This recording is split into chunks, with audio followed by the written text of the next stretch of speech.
กลับมาอีกครั้งหนึ่งกับสงครามรอบนี้จะเล่นคันละ3 ครั้งถ้าคันไหนแพ้ในสนามรบเราจะกลับมาเล่นใหม่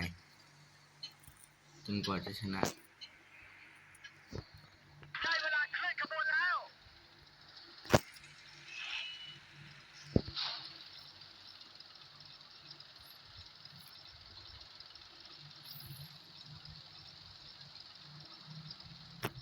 ชาเลนจ์นี้ไม่ค่อยยากมากแต่แค่พยายามอย่าพลาดก็พอเพื่อให้ชาเลนจ์นี้จบไวที่สุด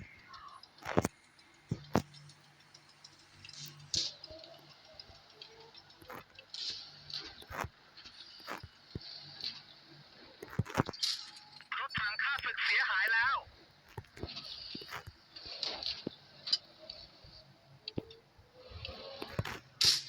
ยิงเข้าจังไม่นะเพื่อนมึงตายแน่นอนๆเรายิงเข้าเต็ม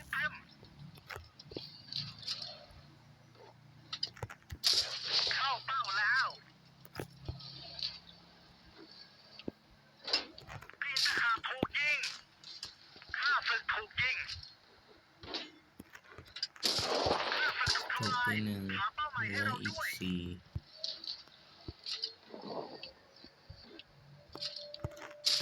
เข้าเป้าแล้ว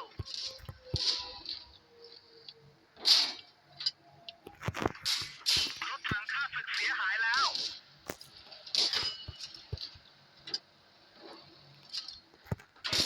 ยิงได้เยี่ยมมาก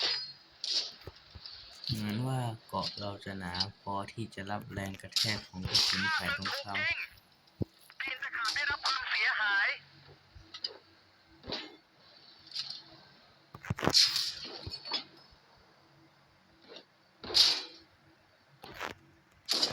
โอ้ย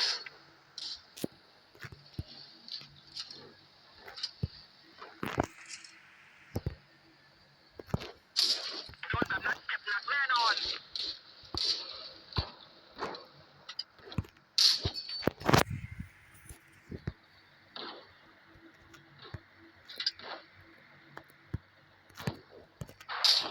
นัดนั้นเข้าเป็นเต็ม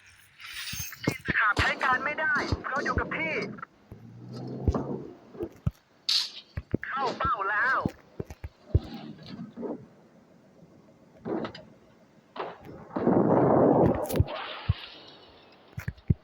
คันระดับ3นัดนั้นเข้าเป็นเต็ม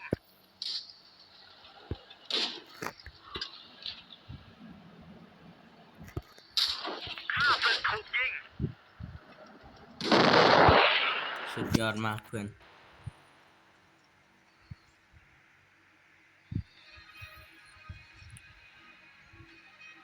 ครั้งแรกก็ชนะแล้วเนี่ยเป็นการเปิดคลิปที่ดีที่สุด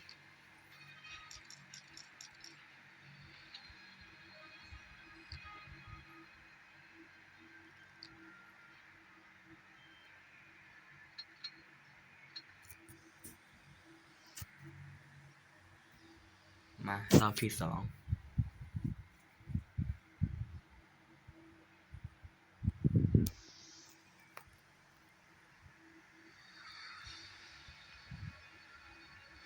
อบนี้มีรถถังระดับ4เข้าสนามแล้วเป็นของเยอรมันกับนาโตถึงเวลาลุยกันแล้ว เกมนี้มันเรียกประเทศสีน้ำเงินมีดาวประมาณ7 ดวงว่านาโต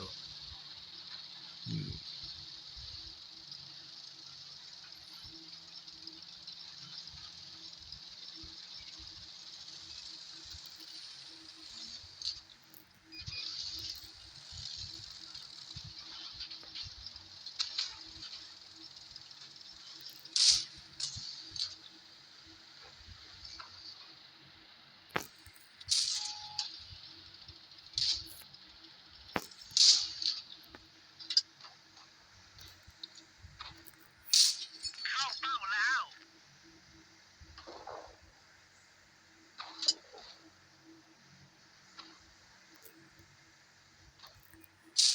เรายิงเข้าเต็ม ไม่มีคนเนี่ยเอาตรงนั้น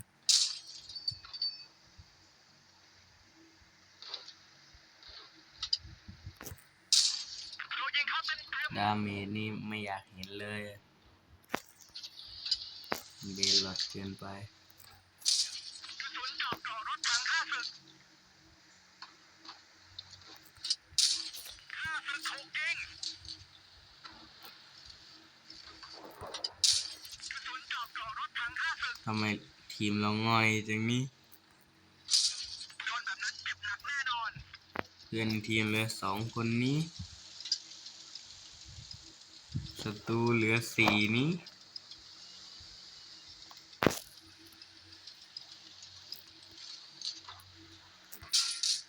รถถังข้าศึกเสียหายแล้ว เพื่อนทำงานหน่อยนี้ ข้าศึกถูกทำลาย โอเคเพื่อนลุยแล้ว ข้าศึกถูกยิงเข้าเป้าแล้วเรากำจัดข้าศึกได้แล้วกระสุนเจาะเกาะรถถังข้าศึก ใกล้ๆกันอย่างเงี้ยแหละยิงแต่กูเลือดกูเต็มมาดิมาเกาะกูหนา เข้าเป้าแล้วเราเสียตีนตะขาบไปข้างหนึ่งแล้ว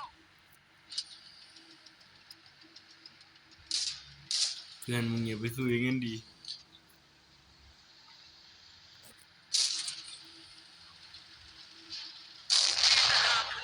สุดยอด จะพังเมื่อไหร่ก็ไม่รู้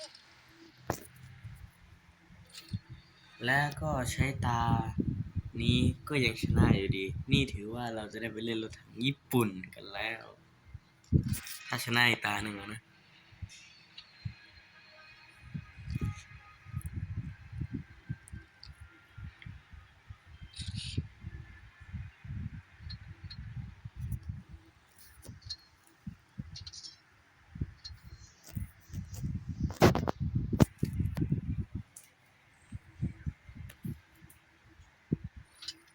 และนี่อาจจะเป็นตาสุดท้ายของรถถังคันนี้ถ้าชนะ ซึ่งขอให้เป็นอย่างนั้นเพราะเราจะได้ไปเล่นรถถังญี่ปุ่น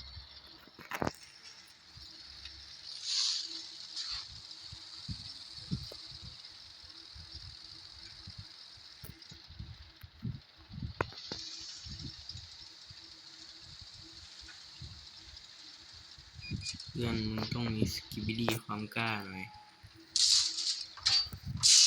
ยิงได้เยี่ยมมาก ถ้าเมื่อกี้ไม่มีเกาะรับไว้อาจจะเลือดหายไปครึ่งหนึ่งเลยก็ได้เมื่อกี้ ข้าศึกถูกยิง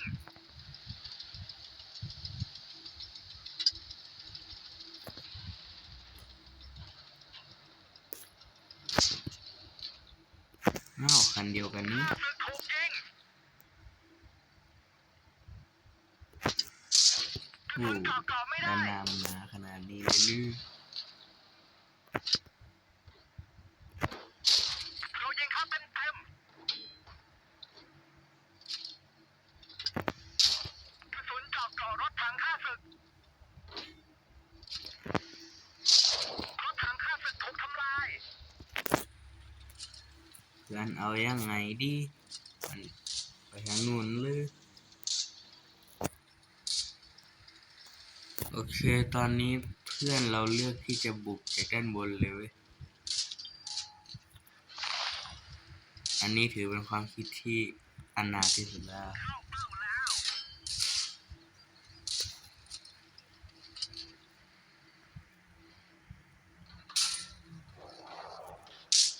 ยิงเข้าเต็ม ถ้าใช้ความคิดอย่างนี้แล้วก็ต้องเล่นเหลี่ยมกันหน่อยละ ๆข้าศึกถูกยิง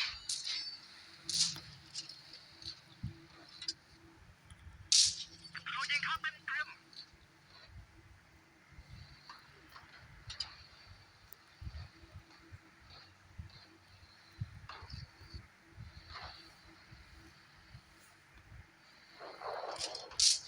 ้าศึกถูกยิง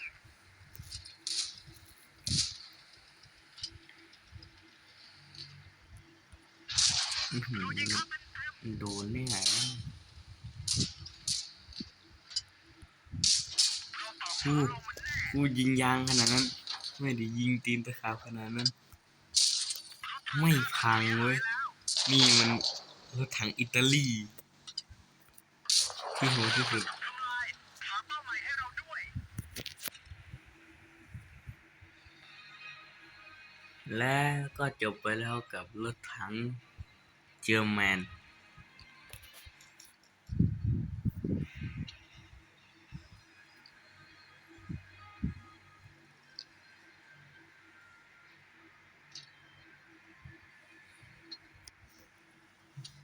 ต่อไปเจแปน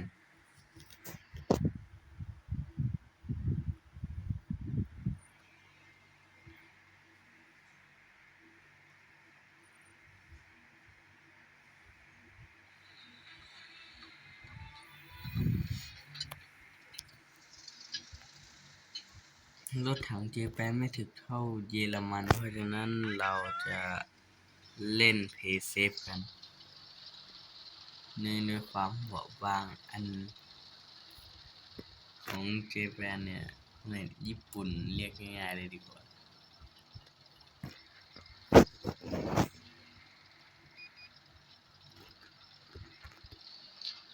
แต่เรื่องอัตราการยิงเร็วกว่า 0.7 วิ เข้าเป้าแล้ว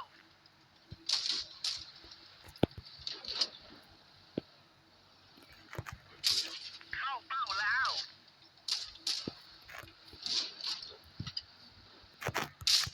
กระสุนเจาะเกาะรถถังข้าศึก เดี๋ยวเรามา1-1 กับ PZ กันดีกว่า ซึ่งไม่รู้ชื่อจริงๆของมัน ใครมองไม่เห็นเลยดีวะ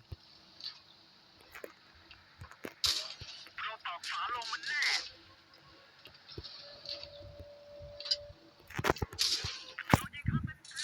อุ้ยว่าแล้วว่ารถถังเจแปนมันไม่ถึก ไม่ใช่ความสุขส่วนตัว แต่มันไม่ถึกจริงๆ ข้าศึกถูกยิง รอบละ72เลยเลย ยิงได้เยี่ยมมาก ไม่น่าใช่แล้ว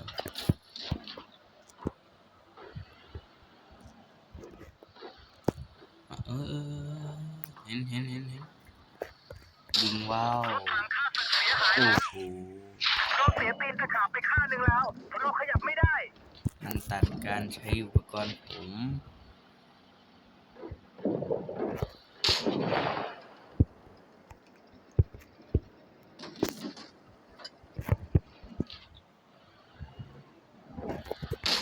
เข้าเป้าแล้ว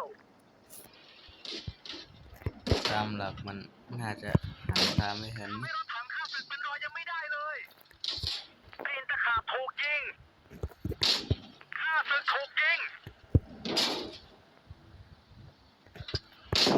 โดนชนแล้ว โอเค เหมือนว่าการ1-1จะเป็นทางเลือกที่ไม่ค่อยดีสำหรับรถถังญี่ปุ่น เราต้องมีพลังมิตรภาพถึงจะชนะโอ้แล้วเจ๋งมากเพื่อน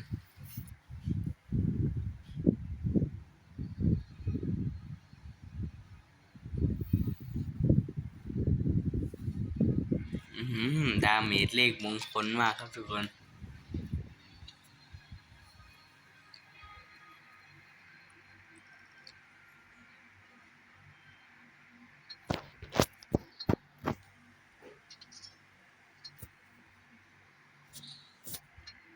เหมือนว่ารถของผมเนี่ยจะเร็วขึ้นอีกกลายเป็นเดินทาง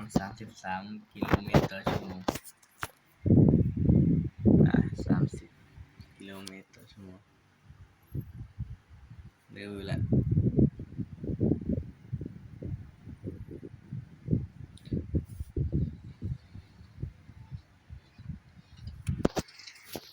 ยังไม่เห็นใครใช้เออ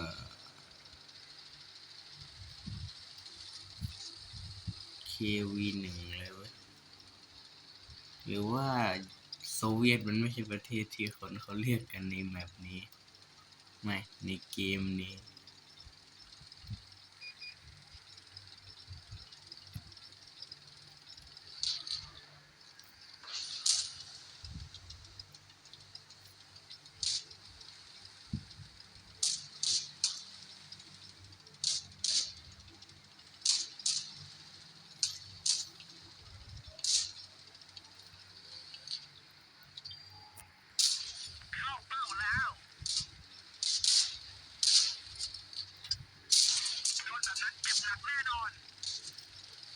เราเล่นแบบผิวไหวเลย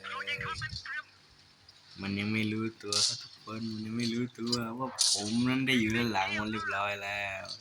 แต่ผมก็ไม่รู้ตัวมันมีเพื่อนแทบไม่เข้าเลย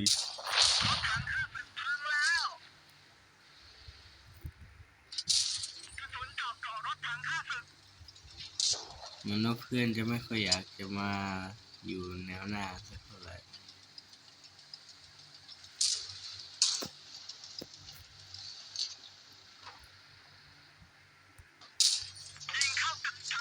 สงสัยเพื่อนน่าจะสนใจกันนะเหมือนว่าจะเจอกันอีกแล้วนะคุณพี่นี่ตามลาวีไม่เลิกเลยอู้ไม่อยากแพ้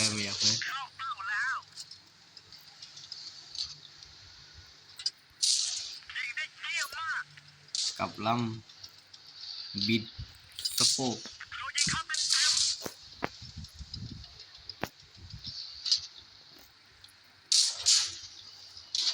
สุดท้ายแล้วผมโดนตรึง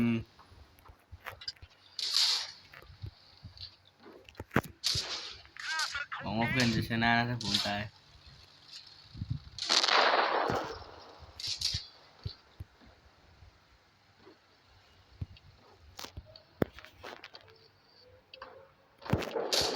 โอเคมันจบแล้วอนาคินพวกเรามีมากกว่า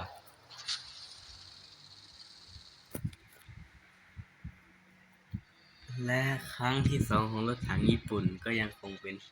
ชัยชนะของผม ถึงแม้รอบแรกเลขจะอัปมงคลไปหน่อยก็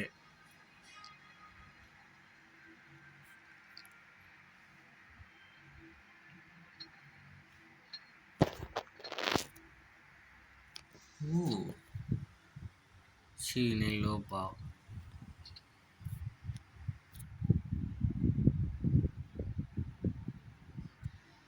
มันมีคนใช้ชื่อนี้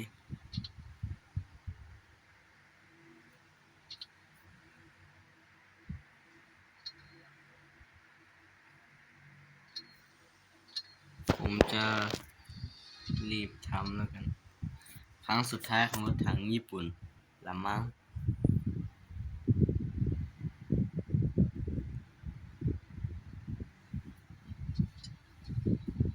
มีรถถังระดับ IV ถึง2 คันเลยหรือนาโต้กับเมการถถังระดับ2 คัน ที่นี่มีน้ำมันหรือไง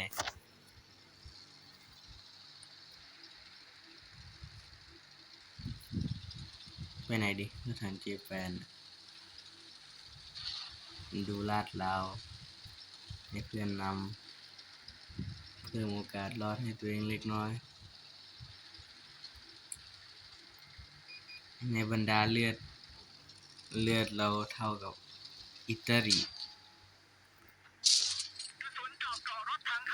ถ้ามายิงตรงนั้นแล้วมาเข้าดาเมจเท่านั้นวะดาเมจแต่ละคันยิงไม่เข้าเลยนะโอ้ขอบคุณมากเพื่อนที่ถอยเพราะถ้าเมื่อกี้ไม่ถอยนะ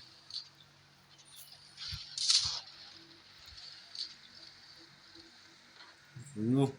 แดงทั้งคันเลยรถถังอเมริกาใจเย็นๆ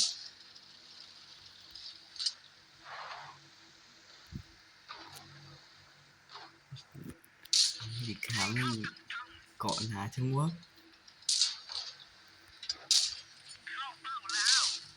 เข้าเฝ้าพระอินทร์แน่เลยโอ้ไม่เอ้ยตูดมันบาง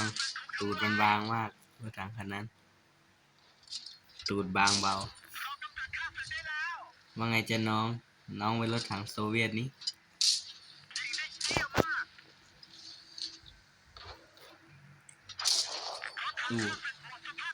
โอ้โหชน3 รอบไม่ธรรมดาเนี่ยแล้วก็นี่ถือเป็นอันจบคลิปเพราะเราชนะครบ3 รอบเป็น เป็นที่เรียบร้อย แล้วคลิปได้ความยาวพอประมาณด้วย